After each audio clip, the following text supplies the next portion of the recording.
Hi everyone, my name's Chris Denham and I'm really excited to talk to Karen Finnin of Online.Physio and KarenFinnin.com. Karen has been advocating for telehealth and been really a pioneer in the Australian telehealth industry long before this current world crisis we are currently in. I actually came across Karen in her webinars that she has on the APA website. She's got some great videos which are mandatory viewing for all physio practice owners looking to move online. So there is no better person to talk to, in my opinion, than Karen for how can physio practice owners structure their online services and payments. So Karen, just to start off, give me a little bit of an overview of your current telehealth journey. Look, thanks so much for having me, Chris. It's great to be here and share any little nuggets of wisdom I may have to help this transition be a bit easier for people. So yeah, basically I'm a musculoskeletal physiotherapist and the director of Online.Physio. So that's an entirely online physiotherapy practice that I've been running for the last 8 or 9 years. I was a little too green ahead of the curve back then, Chris, I can guarantee you, but it was something that I've just chipped away at. It's been a bit of a side hustle and passion project that's grown, obviously. And look, who knew the past me back then would be now, part of the eye of this storm, I guess, of telehealth right now. It's an amazing opportunity, but very bittersweet. So over the last few years, I've had more and more health professionals asking me questions about how to get started in telehealth consultations. So I sort of started putting together blog posts and videos, just answering those common questions, and it's sort of grown from there. And fortunately, those resources have become really useful to people at this point in time. Yeah, I think that's many entrepreneurs' journey, is it not? Is that you start something and it just kind of grows and grows and grows, and before you know it, you look back and you're like, wow, how did I get here? That's right, exactly. Awesome. So look, just to get straight into it, I really want to discuss payment structures because this is where physiotherapist practices are getting hung up on. So there's a few options out there, and I know there's pros and cons for each one. So maybe you can just explain some of the common payment structures we have at the moment, and then we can go maybe into the pros and cons of them. Yeah, sure. So, I mean, I can even just share my journey in how that evolved. And also talk to a little bit about what I think people should be doing now with this rapid transition versus what opportunities are there in a more sustainable telehealth option down the track. So we, of course, started just by literally translating a traditional model to online, so pay per consult. I had dropped the price a little compared to a traditional bricks and mortar consult just because I didn't know where to begin.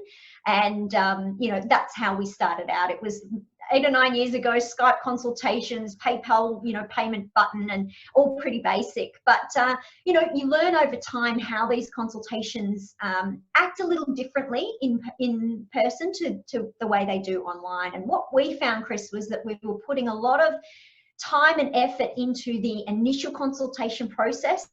So there were sort of intake forms, became assessment forms, became the video call, which then became a follow-up report and a program. There was a lot of work in that. Then the follow-up was quite different. So we were no longer week to week padding a 20-minute consult with manual therapy. We were kind of more frequently in contact with people. We were tweaking and changing their program more frequently, but just with quick questions here and there. So we did start consult per time. We evolved to a model of package-based pricing. So you get a period of access and it's unlimited with limitations, access to us over that period of time. So there are a few models out there. Initially, if you're just transitioning someone across, you might just do a direct transition across, money for consult. You can entertain the idea of package-based pricing. I know that people do look at, well, where's the role of a free trial or a test, that sort of thing. I've got a few opinions around that too, which we can go into. So they're basically the main options that we're looking at. Okay, so just maybe just do a walkthrough of, I guess the traditional style of consultation, not the free trial. How would that kind of look like for a brand new patient? For a brand new patient. So in this time of rapid transition, you don't have time to set up a whole lot of tech and forms and all of that sort of stuff. So you are literally translating your physio consult to the online space. You go through a subjective assessment, which is our Q&A, which starts our sort of detective clinical reasoning of what's going on here. you would then prompt your patient to do a number of tests on themselves to collect even more information and basically confirm or deny that diagnosis you're coming up with. Then you hang your hat on a diagnosis and discuss through what is the next step, what's our rehab plan going to be.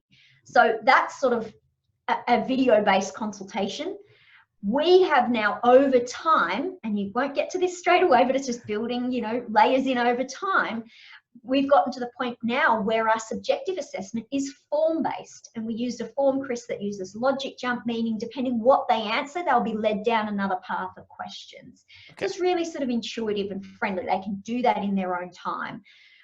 We then receive that form. We can assess it. We can ensure they're suitable for telehealth. And we would then send them some very basic and safe objective tests with clear descriptions of things that they can do on themselves. If it's a back problem, it might be bend over and touch your toes and click the picture that best matches how far you're able to get. So we can start getting an overview of that. At the end of that form, there's the link to click and book their video consultation, and that links to our practice management software. Then we jump on the call. Yep. We follow up with a templated report. So we've already got that template in our practice management software, and that is sent to them along with their rehab-based program, which is in an app-based system called PhysioTrack. So yeah, so there's a number of parts that we sort of bolt together, and your heads, I know, you know, going, oh yes, I know all those tech little steps. But perhaps some of the people out there quite got all that strung together yet. But I need to stress, it can be basic. It can be all done on the video call, and you can start adding in that tech and those steps and bolting them together over time. Okay, I agree. Yes, you can easily start simple and then slowly start building out as you and your team start getting more comfortable. Now, payment-wise, do you take payment before that form, or if, Yeah, so really good question. And yes, technology gives us these opportunities, doesn't it? So just like Chris, I would say when you're booking a flight, you would pay for the flight before you take the flight. And we think of that as completely normal. So it's just a new way of thinking to say, well, yes, when they complete the form, that form builder attaches to Stripe, the payment system. And when they submit that form, the payment is processed, and that is before the video consultation. Now, if for whatever reason that video consultation doesn't go ahead, perhaps we don't deem them suitable, which happens less than you think, it's very easy, as you know, Chris, to jump into Stripe, tap the refund button, and it's like nothing happened. So very easy to use. That is the great thing about Stripe. And for whatever, I guess, practice management system you use, Stripe is the glue that handles everything. So you need a payment processing system. And I recommend Stripe. I've used it for plenty of other online businesses, and it's definitely the best out there at the moment. You mentioned PayPal. Try to stay away from that one. Look, Stripe is just the new cool kid that's much more user-friendly than dear old PayPal. Well, I agree. So let's just say we don't have any forms at the moment, but we just want to quickly transfer over. Customer rings up the receptionist and we don't have any systems at the moment. Is it okay to, let's just say, all right, and send them like a zero invoice with the Stripe payment integrated first? Absolutely. I mean, you can generate that within Stripe, or you can generate that within Xero. Either will work a similar way to generate an invoice that is emailed to the client, and they can click on that link and make the payment digitally. So perfect, absolutely. And then some of the practice management softwares, I think, I'm not sure what ones you've worked with and come across, but some of them are starting to integrate an online payment option in a rush, knowing that this is going to be important for us at the moment. So I guess watch this space. Yeah, I've talked to Nuckle and CoView so far. Both are madly scrambling, and I've seen actually the back end of Nuckle's software, and Darren from there, he's really good. So I expect this week it might be out in kind of the beta or the basic stage. But if you're watching this probably 2 weeks down, your practice management system probably will have integration already. That's right. Yeah, exactly. So I work with Clinico, and that where you use the online booking portal will develop an ability to pay within that. So again, it's simple, but it can become more sophisticated. So the most simple thing is generating, as you said, an invoice to pay digitally through Xero or Stripe. Down the track, it may be built into your systems a little bit more. Okay, great. Now let's talk about a free trial model. How would that look like? Yeah, so look, I know that some people, because patients are unfamiliar with telehealth and how it works, and they can be apprehensive, the theory can be, well, let's just get them on a video call, because then that allays some of the fears. They see that I'm there and that I'm real and that I have information to offer. Mm-hmm. I think it's something you've got to tread very carefully with, though, Chris, because you know, I don't know about the other physios out there, but we're all bleeding hearts. We're health professionals, and once I get someone on a call and I start digging in to try and talk about their problem, I would find that very hard to stop at a predetermined point, say 5 minutes in, and say, right, stop there, that's enough. If you want to go any further, if you want me to help you further, you're going to have to pay. Here's a payment gateway. So it's not something I could do. And I think to do the full entire initial consultation for free is massively devaluing our service.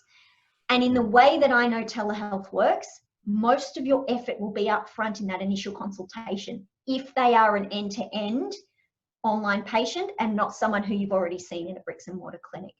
So I think probably a better way to package it, Chris, is to say that you can have a quick chat to see if your injury is suitable for an online consultation. Then you're setting the boundaries more, that we won't be digging deep. You're just telling us what you've got and we're saying yes or no. We tend to do that off a video call, though. We encourage people to do that to us via email. We have a chat that we switch on and off depending on supply and demand, but you know, we have ways that people can check, will this condition be suitable for telehealth? We have pages on our website that answer that question as well. So we've not opted to go down that route. I know some do, but I would just say, please don't devalue yourself. Please don't fall into the trap of giving more value that you're now not getting paid for. And, you know, just make sure that, you know, if it's because the patient wants to dip their toe in with the technology, are there ways that you can ensure there's boundaries around that, so you know where one ends and the paid experience starts? And that's a good point. I guess you're just basically saying that the free trial would only be validating that you are able to help them over a video consultation. You mentioned before, you're almost validating your customers as they go through that online form. And I assume there's tasks as well. If they have a certain industry that you don't think can be helped over a video consultation, then they probably end in, hey, this is someone we might recommend close to your area or something like that. Exactly. So it's either, do they need to see a different health professional, or do they need to see someone in person, and you can direct them where they need to go. So that is the beauty of that initial intake form.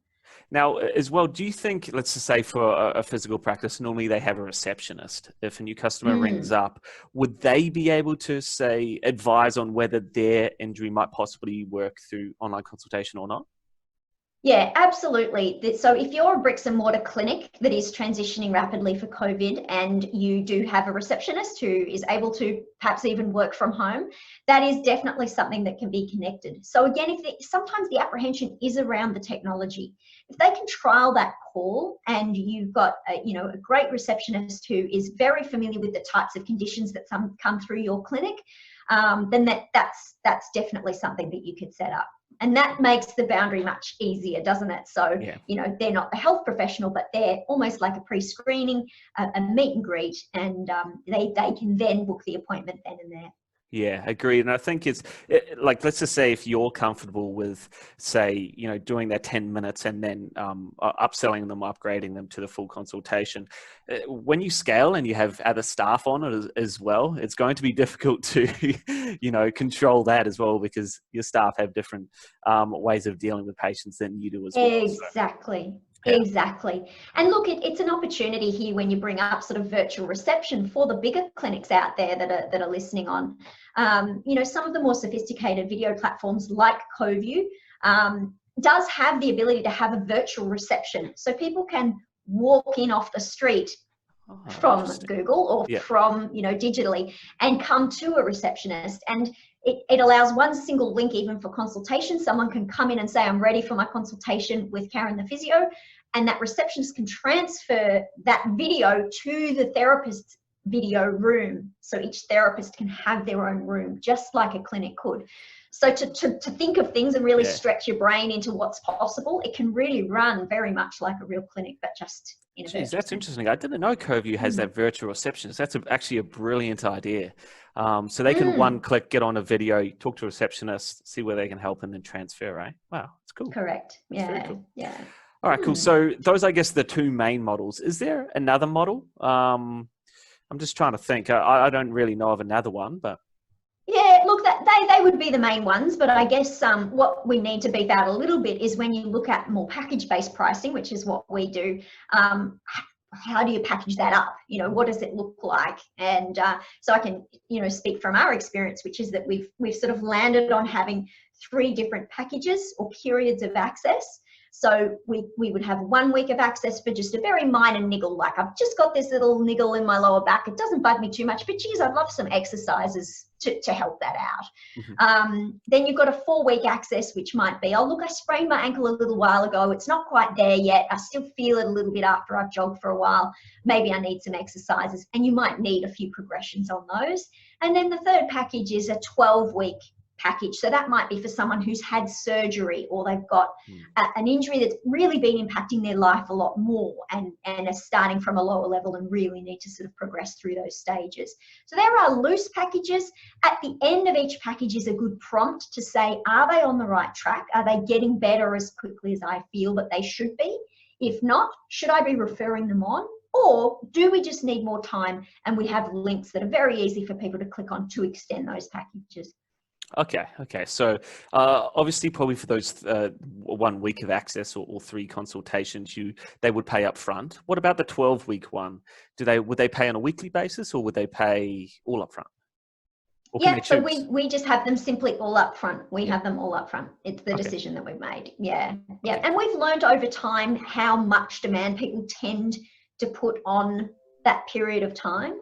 So we know that, you know, some will utilize things a little bit more, some will utilize yes. But a big game changer for us, Chris, has been the use of secure messaging. So within our PhysiTrack exercise prescription platform, we can message back and forth, which looks just like text messaging, but it's secure. And we have found that in a lot of cases, that's eradicated the need for frequent video follow-up calls, because they're much more time specific and more time draining for a health professional. Whereas I can get up in the morning, sit down with my coffee, check the messages that people have written, respond to them, tweak their programs accordingly. And we're just having frequent little bits of contact rather than once a week, a big chunk of time. So again, when I talk about how do people behave a little differently in the online space, these are the sort of things to consider. Okay, and that's interesting, and that's obviously why you do 1 week of access rather than 3 blocks, because of that Exactly. chat feature. That's really cool. That's yeah. Okay, that's interesting. I see how that works. Now the other one was at the moment you obviously have packages going through, but whatever payment structure someone decides, like, I guess we've already passed us through. What process do they go through? You want it all go up front. Have you ever tried so I'm just kind of talking things out of my brain. Have you tried any, let's say... like a monthly payment, like a recurring sort of payment? Yeah, I can see that's where you're heading with that. Look, it's not something that we've trialed. I think it's an opportunity for sure for people down the track. Now, I think the people who would sign up for that in an ongoing sense, it's fairly niche. These are probably people that are, you know, maybe sub-elite, love their training for a marathon or something like that, and they value being able to, you know, stay in touch, you know, quite frequently and tweak, and I have niggles and all of that sort of stuff. I guess the challenge that you face with that is it just for the one injury? So our access period is just for the one injury, because we know if they have a new injury, we have to go through a new assessment process, and that's quite a lot of work. But could there be an opportunity for someone who specializes in a particular niche, a particular sport or specialty, that maybe has ongoing needs, that may be a monthly access for whatever injury you have? We're here for you for whatever you need. I think there's opportunities there for sure. It's not a path we've gone down, but I think there are opportunities there. Okay, cool. And so what about group sessions as well? have you done any group sessions or have any experience with that? Yeah, so again, our niche has been in the one-to-one space, and we've digitized parts of that to make it time effective for us, because that can be the risk with one-to-one, is that time drain. Yep.